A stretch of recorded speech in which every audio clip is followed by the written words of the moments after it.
Welcome back to part 2 of our midnight showing. We just got out of Night at the Museum 3, Secret of the Tomb. But then that you think about it, the title is pointless also.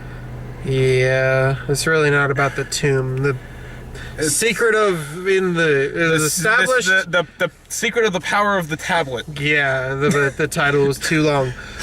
We have to start out. This was possibly, unless another one crops up, which I hope it does, this is the last movie Robin Williams was seen in so far. So rest in peace to a comedy legend. Moment of silence. Moment of silence.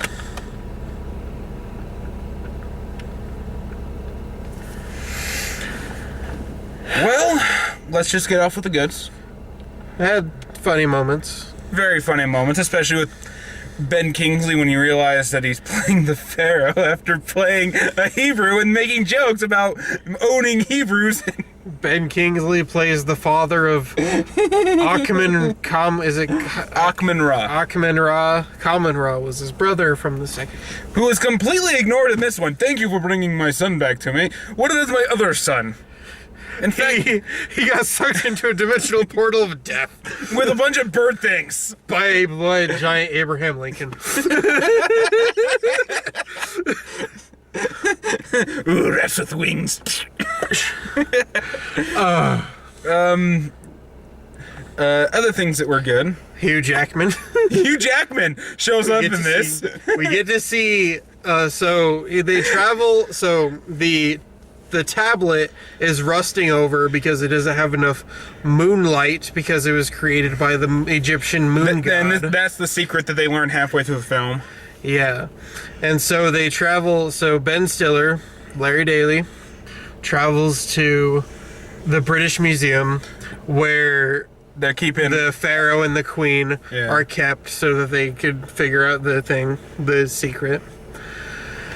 And everything comes to life there, and they have to make their way through the museum to get to the Egypt section to find out how to fix it. And we find Lancelot, who becomes a giant douche. Steals the tablet because to him it is basically the Holy Grail, the life giver.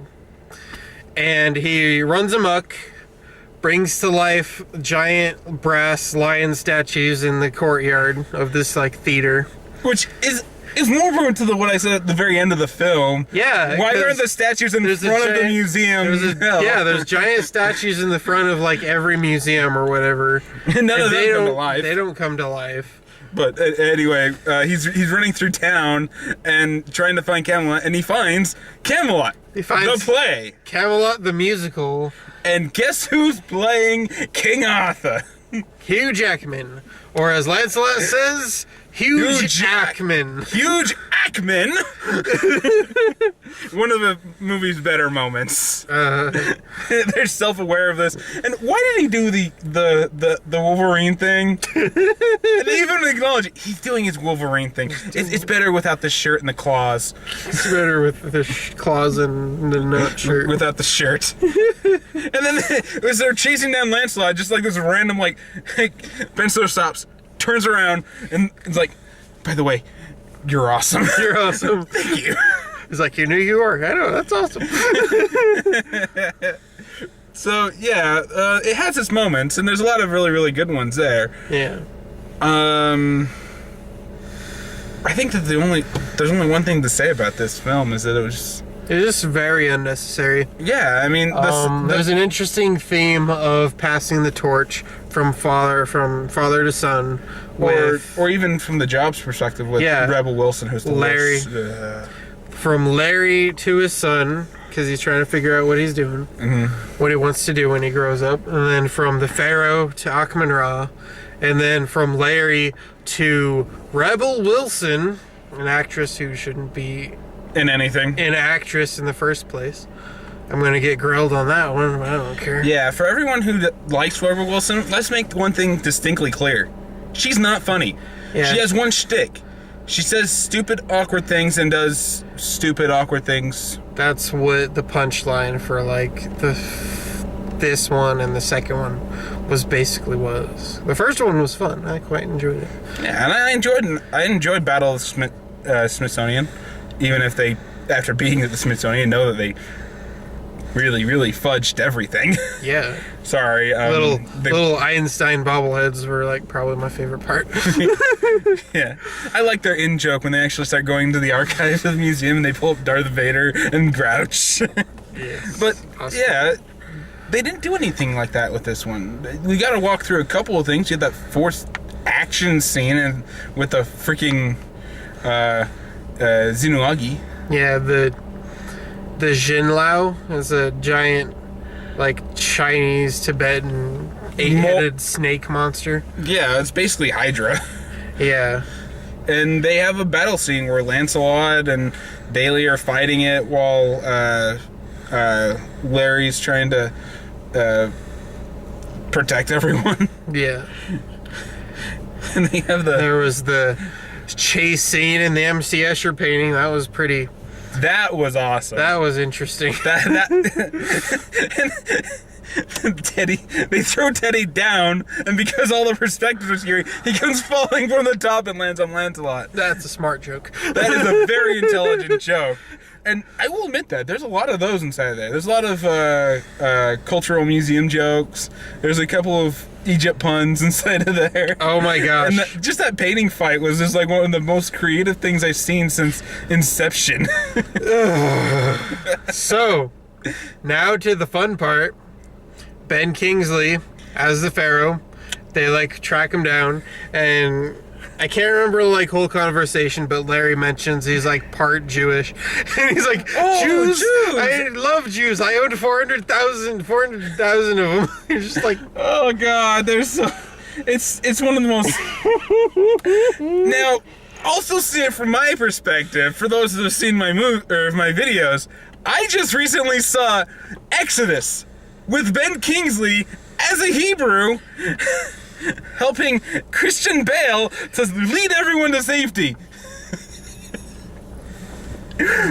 Making this line all the more funny and offensive. probably why they did it.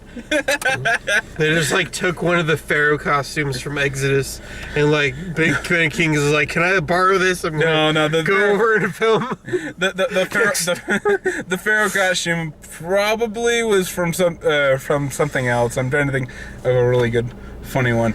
Joseph in the Technicolor Dreamcoat. Probably that. Did he really need to pay off that TV? He's in 3 scenes. Yeah, when he like first showed up, I'm like, I didn't want to say anything. I almost leaned in and said, "Is that Ben Kingsley? Why is he here?" Because he's not playing the bad guy. Therefore, he must be a cameo. His role still had more dignity than the Mandarin. Oh. And speaking of Robin Williams, another star, I think, passed away recently. Mickey Rooney, the short guy, Gus. He was in the first one. I think he did pass away. Like the most legendary actor ever. If you don't remember, they brought back Cecil and the gang. Yes, they Cecil and Gus and the big black guy, whom I can't remember. I can't remember his name. If you've seen the first one, they were the bad guys of the first one. Trying to rob the museum. Using the tablet as an energy source. And Larry believes that because in the beginning of the movie, Cecil was like 12, 13 years old on an expedition, went to Egypt when they found the tablet in the first place. And the locals kept saying like the end is coming if you don't leave this alone, the end is coming. And they thought it was the end of the world, but it meant the end of the tablet itself. Yeah, and it's tied together really well. I can't find anything that was actually technically wrong on a story aspect of it. The problem with this film was just there was no need for it to exist. Yeah. And hell, they completely dropped the romantic subplot from the last movie too. And of the people that they brought back for this, I mean, what did any of them do? They had a couple of funny lines with Akman Ra and Teddy and Sacagawea. It was just the dream team with the most marketable characters from none of their movies. Yeah, and there's so many callback jokes with freaking Octavius and Jedediah. Yeah. Owen Wilson. Yeah, and then there's the damn gay subplot. Oh you my just gosh, add there. Octavius dropped so many gay bombs. It's not even funny. They weren't funny. They weren't funny, and they weren't needed. Why? Why is it so hard to believe that these guys have a friendship? So when they get to the museum, they're chased down by a Triceratops skeleton. Who ends up making out with the T-Rex at the end of the movie. Yeah, and Jed and Octavia slip through a air vent grate. And so it shows their scene where they're in the air vent because they're like tiny miniatures, so everything to them is bigger. It's the scene when they're deflating the tires from the first movie. Ah, it's like all this wind, all this stuff. Ah, yeah, and then it like just zooms out, just a little breeze. Yeah, it's showing you what it really is like, and then goes back to them. Ah, hold my hand. Wait, what? Why? You have a plan? Never mind. So later on, Lancelot goes crazy, and they like track him down on the roof of the theater where Hugh Jackman is doing his shtick, and he like Lancelot grabs a torch and tries to ward them off, but the fire like melts him because he's a wax figure. Which didn't make sense to me. Yes, the tablet was losing its power, but he was holding the tablet. Yeah. He should have been fine. Yeah, when he comes back to life, that's another problem. It's like very inconsistent with the other films because they kept like turning all the knobs. Yeah, they kept turning the center one to turn everything off. Ben Kingsley explains that like newcomers aren't affected by it, but I call bullshit on that. Yeah, the magic is really inconsistent between this and the last two movies. Yeah, the last two movies just kind of added on to it. They acknowledged that there was a point, and they didn't even acknowledge that this was apparently the gateway to another dimension. Yeah. Which was like the whole point of the second movie. Exactly. So inconsistencies aside, so Lancelot's nose is being melted, and you get this whole joke, this whole shtick about don't look at my nose, don't look at my nose. I'm trying. I'm looking at the tablet.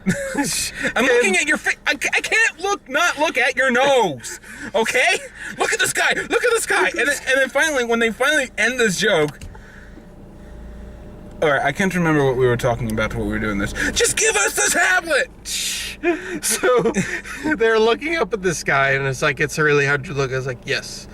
Jed's like, it's really hard to look at. And Octavius is like, yes, it's yes, hard. It is hard to look at, but he's still gorgeous. Still gorgeous. His blue eyes. It's just like, what the hell? Where did this come from? What? Why? There was a funny joke at the beginning. I know we're skipping around. Yeah. They do the thing. Okay, so everyone's happy. Nobody knows what's going on except they kind of do. Yeah, they all know what's going on. Jed and Octavius are watching cat videos, and of course to them that's like the freaking IMAX. It's like, I want you to make a comment. Bring out the apparatus. It's this weird thing made out of like popsicle sticks and like stuff you could probably find on Larry Daly's desk or whatever. Or in the trash. In the trash. And it's designed to type the keys, and it's like L O O O. And put a smiley face. Put a smiley face. And put a winky one on for me, because that was awesome. And so they do a callback joke with the giant brass lions as they're going through England. They just want to play. Use your lights, Larry. They start acting like little cats, going at each other. There was a lot of really good moments inside of this, but it's just overall unnecessary. You're inconsistent of the lore. It doesn't fit with the other films. Yeah, there's a good passing of the torch, but you're giving it to fucking Rebel Wilson. Rebel Wilson, who I assume was cast for laughing. The people behind us were laughing a lot at her. Yeah. I don't think that she had a single funny bit. And that stupid romance with the Neanderthal. Yeah. Oh, God. They make one of the someone who works for the museum makes a wax Neanderthal that looks like Larry Daly. So it's like a Neanderthal. So it's Ben Stiller talking to himself. Yeah, and obvious green screen effects. Yeah. And they're just... He thinks that he's his daddy because he looks so much like him. Yeah. So he like has a little fight with the actual son. Yeah, who's despite helping in the first one, helping to save the Smithsonian in the second one, and the kid's growing up to be a douche. Yeah, and I'm sorry. He was a good the person kid. they got to act him also. Why did he have the nasally voice the entire time? He kept talking like this, like, you know, this is just I don't know. It's just a thing that I want to do, and you could feel the nasal in there. God, you could just. He sounds more realistic if you plug his nose like this. Right. And the DJ crap. God. The kid wants to be a DJ now. He's not gonna go to college. He's gonna spend his dad's money and go to an island in the middle of off the coast of Spain and DJ. No. Larry is a night guard at a museum.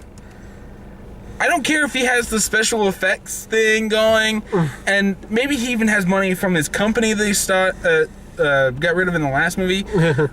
But he's not fucking rich. There is no. I don't. It's just. It doesn't make sense. A, your dad would never go for that. B, nor should he. You don't give him any reason not to. You say, I don't. And at the end of the movie, when they actually kind of make up, he just says it to him. I don't know if this is the right move. I just know that it's the next move. Now, that's kind of cool that it's realistic and whatnot, but his dad would have said, at the very least, he's coming with him if he's going to agree to it at all. Right. It may not be the right move. It may be the next move, but it's not one that you're going to be making alone. And especially considering he's paying for it. What are you going to do? Give him a card and just let him spend everything while he's there? I need this equipment. I need to do this. I need to do that. It's going to be okay. It would have been a better ending where he's just said at the end, I'm going to college. Yeah, that would have been better. He listened to the advice of his dad, and he accepts that I'm going to college. But he could have just said, but I'm going to go to college for music. Yeah.